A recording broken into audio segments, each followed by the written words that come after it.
Salut tout le monde, bienvenue à l'Américaine Enseigne. Moi je suis Jacqueline, je suis américaine. Parfois je vous enseigne quelques trucs.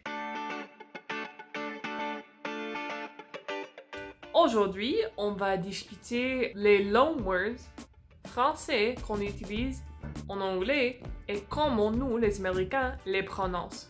Et bien sûr, je peux pas parler pour tout le monde anglophone, c'est mon expérience comme une anglophone au Texas, aux États-Unis, bla bla bla.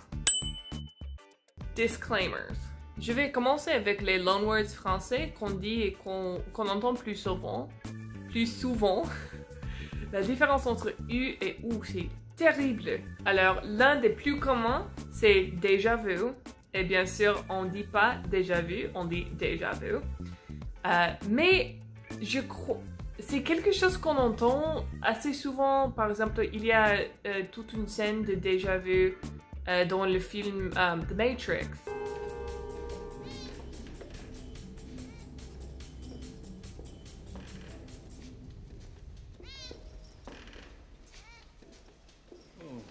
Déjà vu. Mais je crois pas qu'on l'utilise correctement.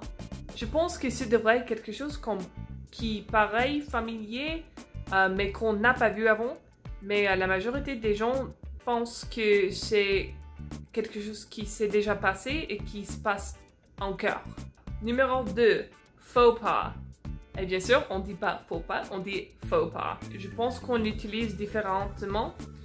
Si quelqu'un dit faux pas en anglais, il parle presque exclusivement des erreurs culturelles qu'on fait chez les autres pays. Et je crois que c'est plus général en français. Par exemple, moi, je suis allée en Espagne quand j'étais adolescente et ils font la bise aussi. Et nous, on fait pas ça. Alors, quand ce mec que je connaissais pas m'a pris pour me faire une bise, ça... Parce que je l'attendais pas, alors je suis comme ça. There's a bise, hein? Give me a kiss. Get out of here. Alors c'est un peu d'un faux pas. 3. Hors d'oeuvres. Bien sûr, ce sont les hors d'oeuvres, mais ça a l'air assez prétentieux. Donc, quand on voit un restaurant ou un événement qui avertisse qu'il y aura des hors d'oeuvre chez eux ou chez l'événement, c'est probablement quelque chose de plus classique. Alors peut-être de s'habiller mieux. Be on the safe side. Double entendre.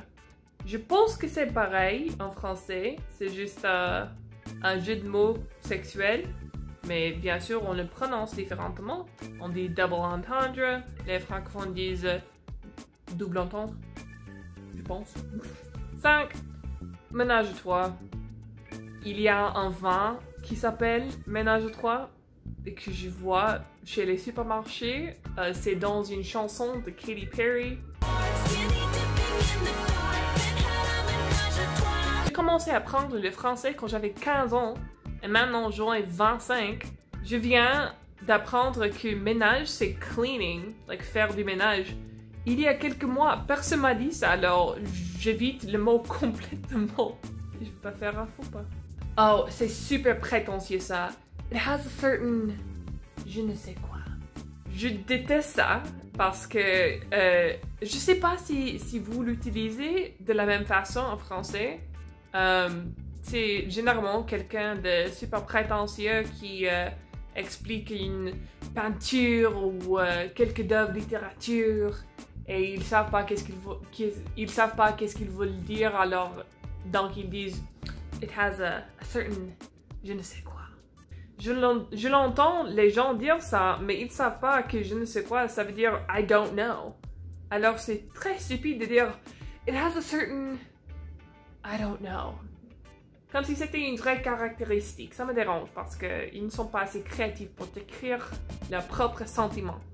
C'est la vie, c'est quelque chose qu'on dit et qu'on entend assez souvent ici chez les États-Unis. You think of all of these great arguments that you could have made, and you didn't. C'est la vie. On dit that's life. Aussi, c'est la version anglaise ou la version en anglais. Moi, j'aime pas dire la version anglaise ou le mot anglais parce que je suis pas anglaise. Et c'est stupide, je sais, mais C'est pas ma version anglaise, c'est ma version texane. Mais les bons français sont vraiment difficiles à écrire. Et donc j'ai vu des tatouages où quelqu'un a écrit c'est la vie sur le bras ou sur la peau, mais qu'on l'écrit mal. On voit les mots français et les loanwords français très souvent chez la mode, surtout haute couture et tout ça bullshit, et la bouffe. Et c'est pas une coïncidence que ces industries-là sont assez prétentieuses. You're gonna start noticing a pattern here. C'est un motif. C'est un motif là. Toutes les choses prétentieuses, on utilise les mots français. C'est tout pour aujourd'hui. N'oublie pas de t'abonner à ma chaîne pour plus de vidéos franco-américaines et à la prochaine.